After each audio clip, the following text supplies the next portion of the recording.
গল্পটা শোনার আগে অবশ্যই মুখে টাওয়াল ওড়না বা কিছু একটা দিয়ে মুখটা সাবধানে রাখবেন। মায়ের হাতে খেলানি খেলে আমি দায়ী না।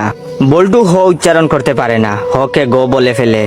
ক্লাসে নতুন ম্যাডাম এসেছে, এবার পরিচয় পর্ব শুরু হলো। ম্যাডাম বলল, হাই ছাত্রছাত্রীরা, আমি পাখি, এবার তোমাদের পরিচয় দাও দেখি।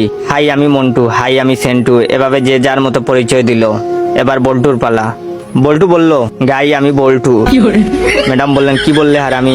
বল্টু বলল, গাই বললাম, আপনি আমাকে গাই বলেছেন, আমিও আপনাকে গাই বললাম। ম্যাডাম বললেন, কি তোর সাহস কি করে হলো আমাকে গাই বলতে?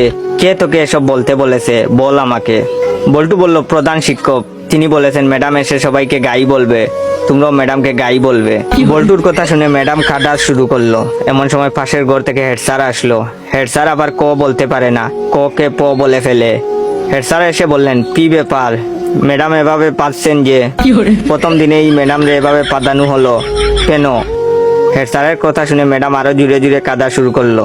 হেড স্যার বললেন, প্লিজ ম্যাডাম, আপনি এত জুড়ে জুড়ে পাদবেন না, আজ আপনার প্রথম দিন, আপনি এত জুড়ে জুড়ে পাদলে মানুষ কি ভাববে? প্লিজ আস্তে আস্তে পাদুন, তাহলে আমরা ছাড়া আপনার পাদার শব্দ অন্যরা শুনতে পাবে না। হেড স্যারের কথা শুনে ম্যাডাম তো কাঁদতে কাঁদতে বেঞ্চের উপর শুয়ে পড়লো। এমন সময় টিওনো হাজির।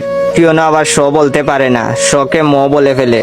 টিওনো, কি ব্যাপার ম্যাডাম, আপনি এখানে মুতলেন কেন? বেঞ্চের উপর মুতলে কি ভালো লাগবে? আপনার মুতার দরকার হলে আমাদের বলতে পারতেন, আমরা আপনাকে বিছানা তৈরি করে দিতাম, বিছানায় আপনি আরামে মুততে পারতেন। এমন সময় শিক্ষামন্ত্রী হাজির। শিক্ষামন্ত্রী আবার উপরের সবগুলো সমস্যা বিদ্যমান। শিক্ষামন্ত্রীকে যে যার মতো ঘটনা খুলে বলল। বল্টু বলল, আমি ম্যাডামকে গাই বলেছি। হেড স্যার বললেন, আমি ম্যাডাম রে আসতে পারতে বলেছি। টিওনো বলল, ওদের কথার জন্য ম্যাডাম বেঞ্চের উপরে মুততেছিল, তাই আমি ম্যাডামকে বিছানায় মুততে বলেছি। তখন শিক্ষামন্ত্রী বললেন, ও বুঝেছি, গাইটা পাততে পাততে বেঞ্চের উপরে মুতেছে। এটা শোনার